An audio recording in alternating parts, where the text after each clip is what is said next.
ตายไปเด็กจมน้ำพ่อขึ้นเด็กขึ้นมาก่อน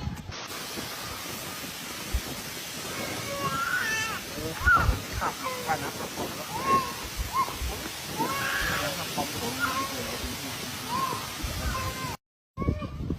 มตายไปเด็กจมน้ำพ่อขึ้นเด็กขึ้นมาก่อน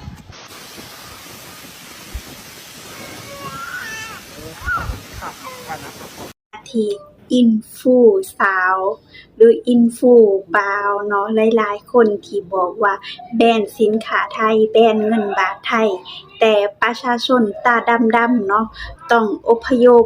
หรือหอบลูกหอบเต่าว่ายน้ำข้ามมาลักลอบเข้าประเทศไทยโอ้โหเห็นแล้วน่าเศร้าสลดใจเนาะเห็นและเศร้าใจนะทุกคนในฐานะที่เป็นแม่คือกันเนาะแบบมันอดอยากอะแบบบอกง่ายคืองานการก็บ่มีเนาะงานการก็บ่มีที่จะเฮ็ดอดอยากปากแห้งก็ต้องดิ้นรนมาประเทศไทยเพื่ออยากมา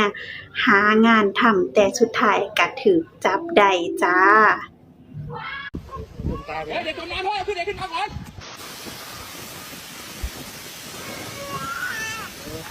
ขับผ่านน้ำขับผ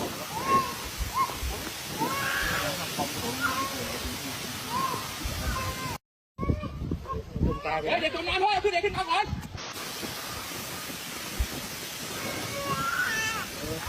ขับผ่านน้ำขับผมที่อินฟูสาวหรืออินฟูบ่าวเนาะหลายๆคนที่บอกว่าแบนสินค้าไทยแบนเงินบาทไทยแต่ประชาชนตาดำๆเนาะต้องอพยพหรือหอบลูกหอบเต่าว่ายน้ำข้ามมาลักลอบเข้าประเทศไทยโอ้โห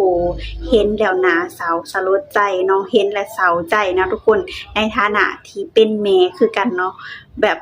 มันอดอยากอะแบบบอกง่ายคืองานการก็บ่มีเนาะงานการก็บ่มีที่จะเฮ็ดอดอยากปากแห้งก็ต้องดิ้นรนมาประเทศไทยเพื่ออยากมาหางานทำแต่สุดท้ายก็ถูกจับได้จ้า